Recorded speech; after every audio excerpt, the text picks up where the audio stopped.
Do you want to have good posture? Good posture is seen as something that everybody needs to have, but there is a huge problem with it that's not being discussed. But on this week's episode of the Exercise is Health podcast, it's exactly what we're talking about. We're going to cue our introduction and dive right into this conversation.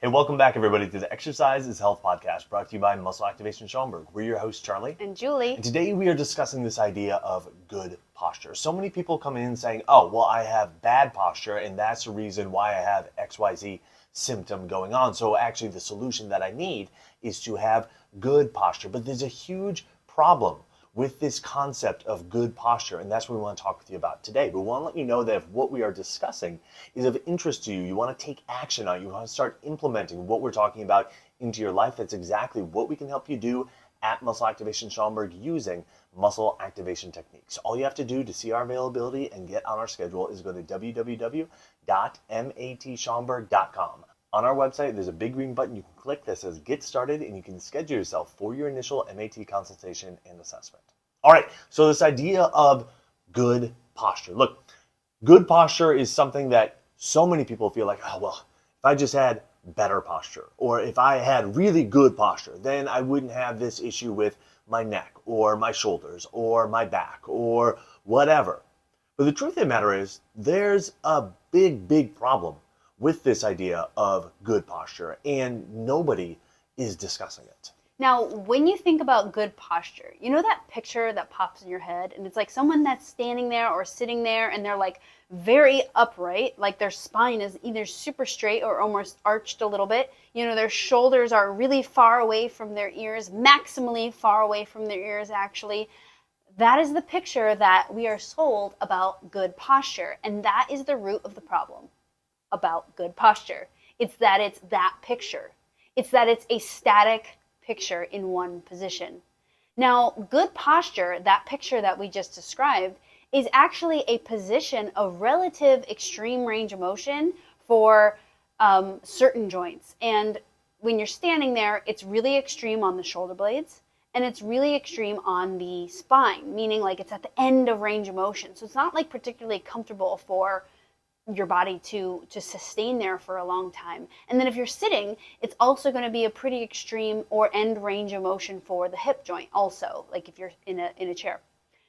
So we're not saying that this position is a bad position, but we are saying that, hey, this is actually relative extreme motion for a few joints or a handful of these joints, and that can cause some issues. Additionally, being static or thinking that one position is the ideal or is the superior is the issue that we have with this idea of good posture. In the bigger scope of things, we want to see that your body is actually strong enough and can handle more and more, I guess we could say, postures or positions. And so it's not that we want to see you stay in one good posture. We want to see that, hey, your body is strong enough, conditioned enough, resilient enough to be able to handle many postures. Hey, Julie, that really is the key. It's not just about being able to be in one position and be in that one position for the majority of your life. And it's like, okay, now I've achieved good posture. It's about being able to have your body move into a variety of positions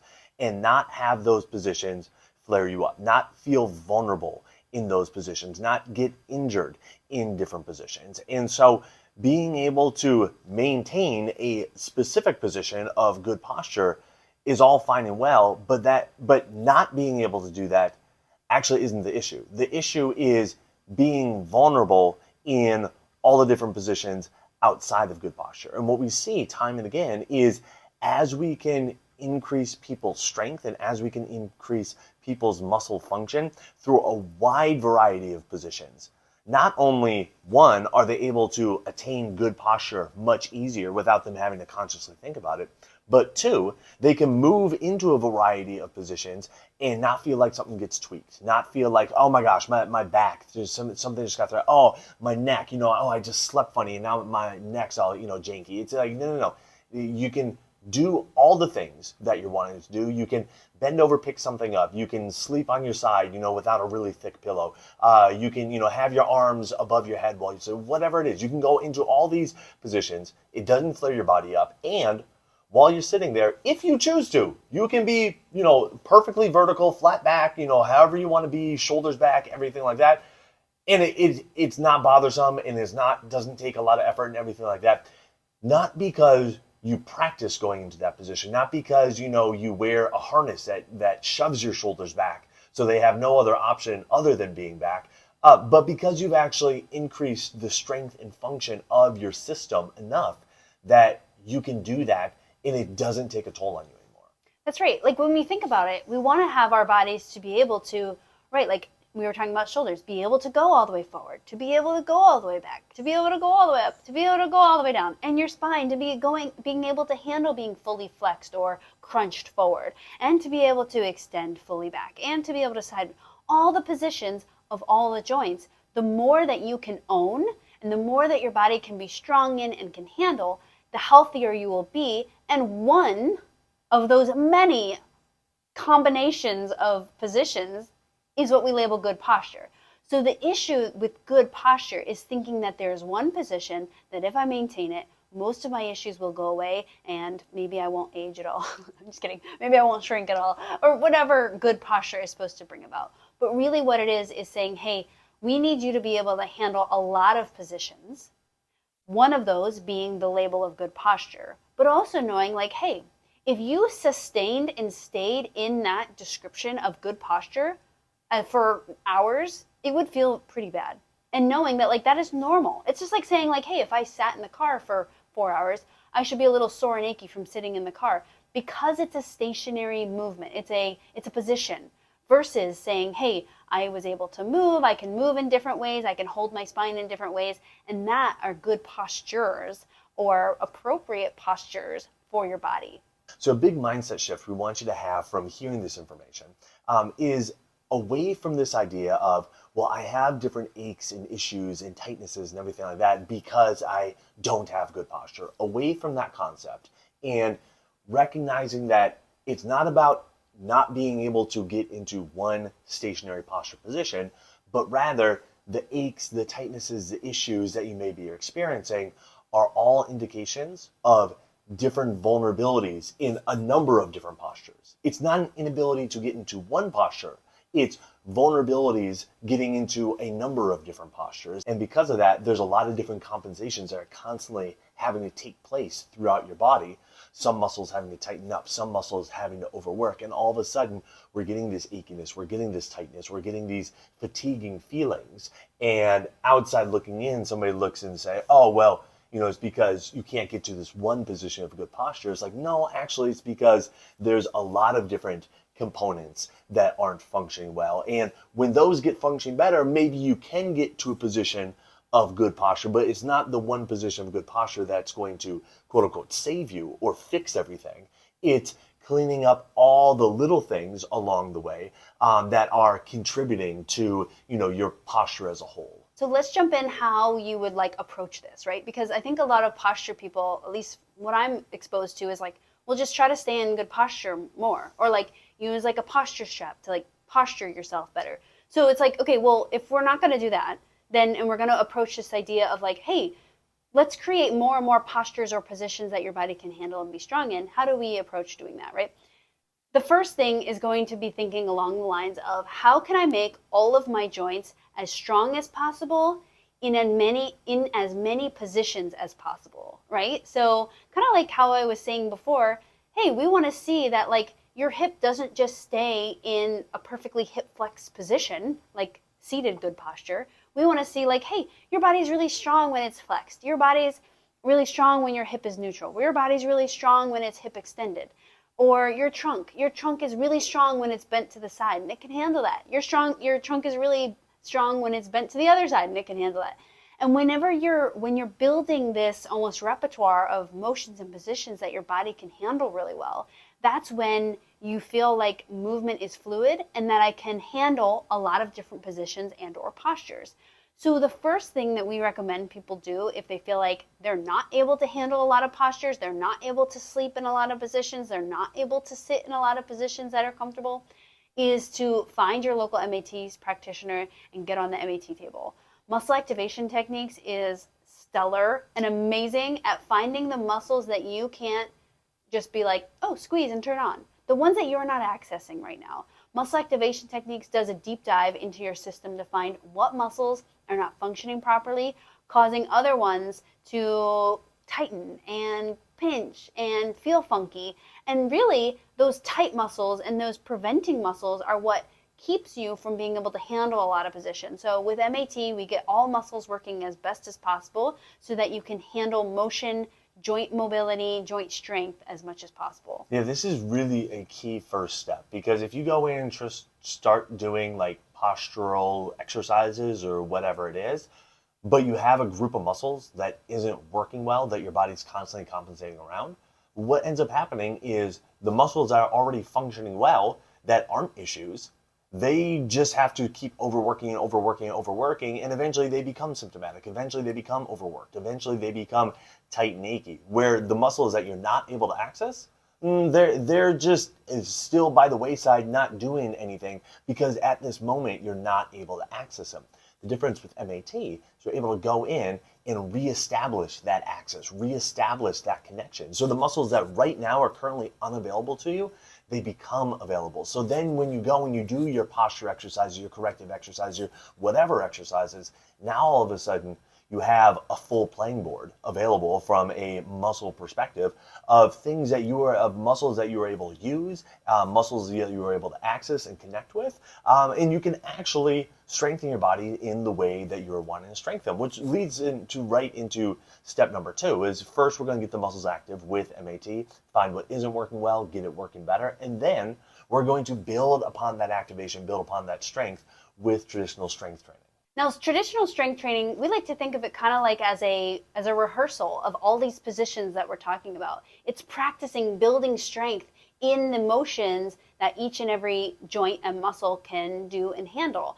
And a lot of people skip this step because they feel like they're generally active. But strength training is really important because it does a deep dive into, hey, let's make sure every joint is being challenged and strengthened regularly, because most of at least our clients here, they're past the age of 35. So the muscle building naturally without doing anything has already passed. So having that positive strength input into all your muscles in all different types of positions is really key when it comes to trying to have a body that can handle a lot of positions and handle a lot of postures. The big thing with the strength training is you're not just going to go to the gym and do, your circuit around the gym without thinking about what you're doing, just, watching the little person on the picture, do what they do. There are 4 key principles that need to be in place, so we call our exercise for life principles, in order to make sure that your workouts are truly building your strength and body in the way that you are desiring, and not just beating your body up and overtaxing your body, okay? And so the first principle is to use your full symptom-free range of motion. That means no stretching, no popping, no zinging, no pinching, no nothing from a range of motion perspective. You stay within the amount of motion that's symptom-free, even if it's not what you would consider to be full range of motion or what YouTube would consider to be full range of motion. Whatever feels good from a range of motion perspective for you, no stretching, no nothing, all right? That's the amount of motion that you use. That's our first exercise for life principle. Exercise for life principle number 2 that you should always respect is to respect your moving and non-moving parts. This means that the part of your body that's moving, that you're thinking about moving, should stay moving, while the parts that are not moving should stay not moving. I was just doing this with a client. We were doing some tricep pull downs, and so she was saying, why do I feel my shoulders activating? Well, because the shoulders are actually keeping your shoulders from not moving when you're trying to not move them. So you want to make sure that when you're trying to move your elbows, that's the part that's maintaining movement. And everywhere else in your body, your trunk, your core, your hips, your knees, your shoulders are not moving. Exercise for life principle number 3 is to move slowly. Okay, we often say that you need to be the slowest person in the gym. And what this looks like is you could stop your motion at a moment's notice. Okay, so if anything starts to come up from a zinging, pinching, pulling, not feeling good perspective, you can stop it. You're not using momentum to lift the weight. There's no flinging happening. You are controlled, you are moving slowly. And so if anything ever starts to go awry, you can stop that motion immediately. You can return and you can safely end the exercise or change what you need to change so you can get back to using your symptom-free range of motion. And our last exercise for life principle is to focus and connect with the muscle that you're trying to squeeze. So a lot of times people are busy doing a lot of everything else, like watching a show or their music or counting reps. But when you're doing an exercise, you should literally have your brain trying to squeeze and connect to the target muscle. For example, if you're going to be doing a bicep curl, instead of thinking 1, 2, 3, 4, 5, oh, by 5, I start feeling my biceps burn. Well, that's the target muscle. You want to think about rep number 1. You're thinking, wow, try to engage the bicep. Can I connect to the bicep? Can I squeeze it? Can I focus on the bicep? And never lose that connection and try to highlight it as you go through. Exactly. So using these 4 exercise for life principles when you do your strength training not only will help to keep you safe, but it will help to make sure that you're strengthening your body in the ways that you're wanting to strengthen after you have gotten your muscles activated using muscle activation techniques. So if you're concerned about your posture, if you're like, oh, if I just had good posture, I wouldn't have these aches, these issues, these tightnesses, whatever going on. We want you to understand it's not a posture issue. It's a vulnerability issue throughout a number of different postures or positions. It's not about you not being able to attain that one position of good posture. It's about you not having stability and ownership over a bunch of different postures, a bunch of different positions. So the way we go about troubleshooting this is, number 1, using muscle activation techniques to figure out which muscles are not working well, causing other muscles to overwork, leading to the tightness and achiness that you're experiencing. And number 2, reinforcing the MAT work with strength training, utilizing the 4 exercise for life principles. If you're hearing this and you would like our guidance implementing any of this, that's exactly what we can help you do at Muscle Activation Schaumburg using muscle activation techniques. Again, all you have to do to see our availability and get on our schedule is go to our website, www.matschaumburg.com. There you'll find a big green button you can click that says Get Started, and you can schedule yourself for your initial MAT consultation and assessment.